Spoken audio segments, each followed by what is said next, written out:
Okay, Chapter 13, we're going to look into annuities, and we're going to look at ways to calculate 3 different types of annuity. Now, Chapter 13 is different from Chapter 12, although it's based upon the same concept. The difference between Chapter 12 and Chapter 13 is that in 13, an annuity is it represents streaming payments or distributions, whereas the previous chapter focused on lump sum payments or distributions at the end of a specific period. Again, just like in Chapter 12, annually represents an item that was compounded once a year, or semi-annually represents an investment that is compounded 2 times a year, and quarterly represents an investment that is compounded 4 times a year. So therefore, if you deposit if you have $1,000 that you deposited annually at 8% for 7 years, just like you did in Chapter 12, you'll take 8% and divide it by 1 time a year, and that'll equal 8%. Then you'll take 7 years times the number of times that it was compounded, which is 1 time, and that will equal 7 periods. So we're going to use the ordinary annuity table to find a corresponding factor. So this is a different table that we're using. And so we'll go to the table, and at the top of the table, we'll find 8% and go down the left side till we find the 7th period, and then we'll find the corresponding factor. So I'm going to scroll down to the table. Okay, here we have an annuity, and it's 8%. And 7 periods. We're going to find the corresponding factor of 8% and 7 periods. I think that's right there, 8.92280.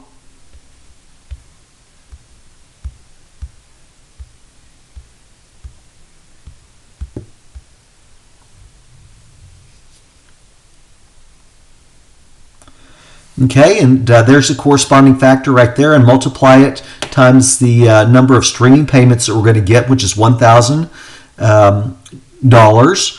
And that gives us the value of our annuity at the end of the period of $8,922.80. How much did we earn? Well, we're actually going to be depositing $1,000 a year for 7 years because it was compounded annually for 7 years. So that's $1,000 for 7 years. That's the amount of all the deposits we made, which is $7,000. The amount of the annuity came out to $8,922.80. So that means that we earned $1,922.80. Again, an annuity is a stream of payments or distributions. It's something like, for example, whenever you retire from an organization, every month they are going to be making a contribution to your retirement fund after retirement.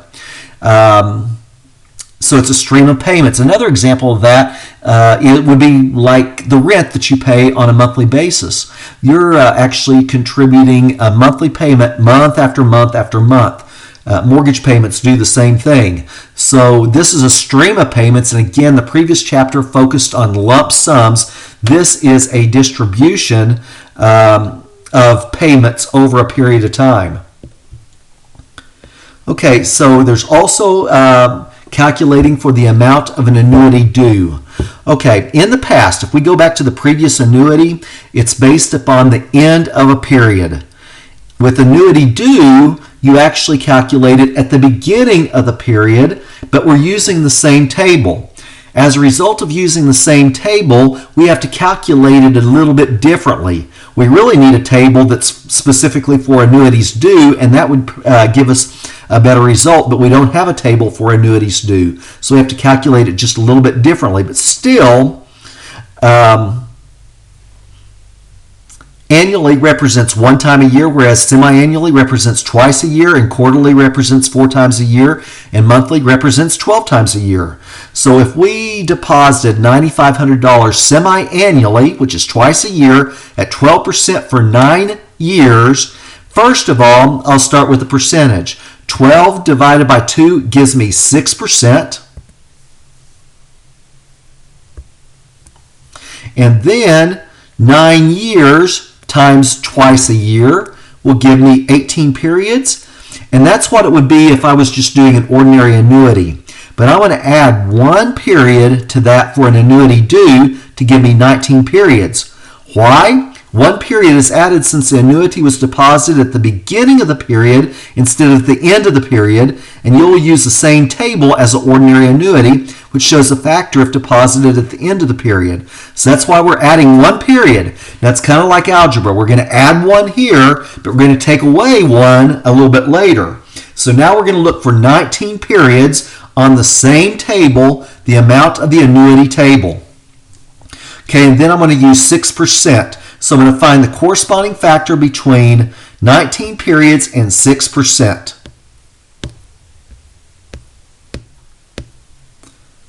Okay, so here's 6% and 19 periods. Okay, comes across right there. And 6% gives us this factor, 33.75999.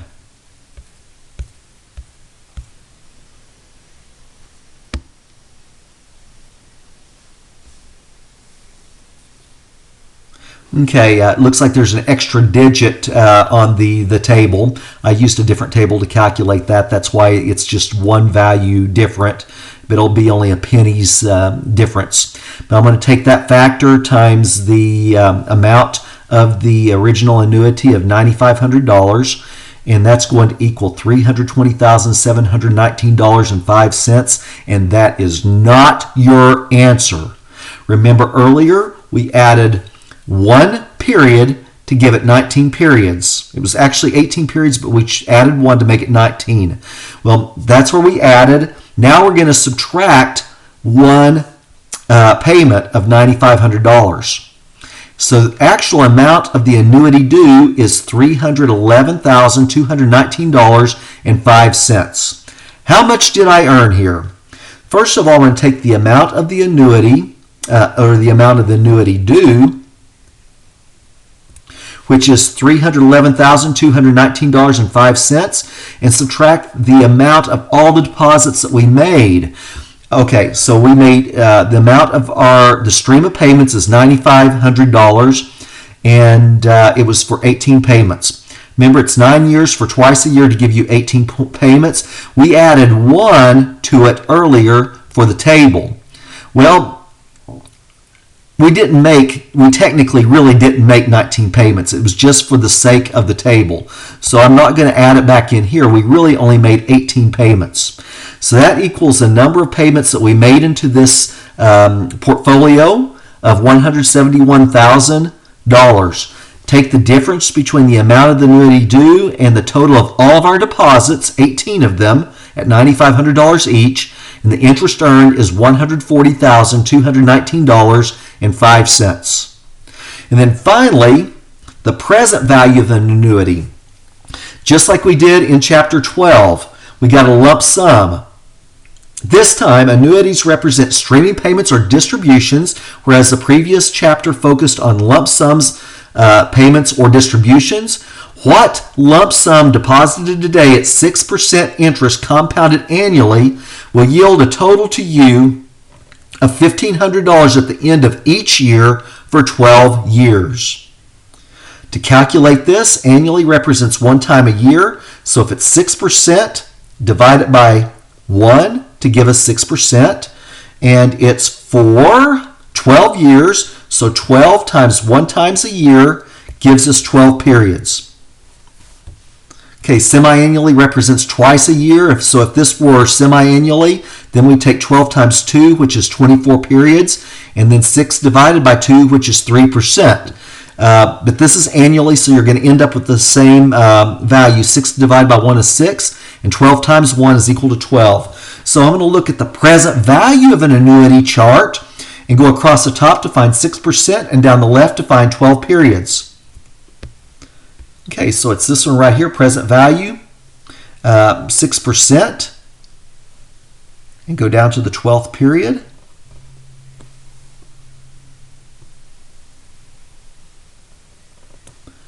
which is 8.38384. 8.38384 on the present value of an annuity chart. Okay, so 8.38384. Okay, remember I used a different table, so it's off by one value. Take that times the amount of each deposit that we're expected to receive of $1,500, and that means that we need to deposit this amount. This is the amount of our investment today, $12,575.70. Let me remind you one more time.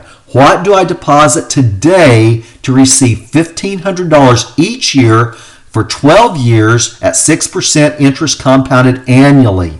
Key components to help me know which table to use is what do I deposit today? Okay, that means present value right there.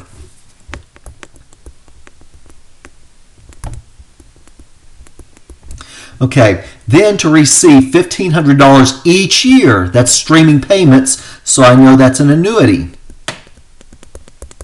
So therefore, I'm going to use the present value of an annuity chart at 6% in 12 periods. Corresponding factor will give me the amount that I invest today of $12,575.70. How much money did I earn over the next 12 years after depositing that amount today? Well, first of all, I'm going to subtract the amount that I invest today, the present value of the annuity right there. I'm going to subtract that from the amount of all of my deposits and or distributions. So I'm going to get $1,500 a year for 12 years. That gives me $18,000. The difference is the interest earned of $5,424.30. So today, I must invest $12,575.70 if I desire to withdraw $1,500 each year for 12 years based upon 6% interest compounded annually. With present value of an annuity, I must look into the future to determine what amount is needed today to access that certain amount each year for 12 years in this particular case. So this concludes Chapter 13.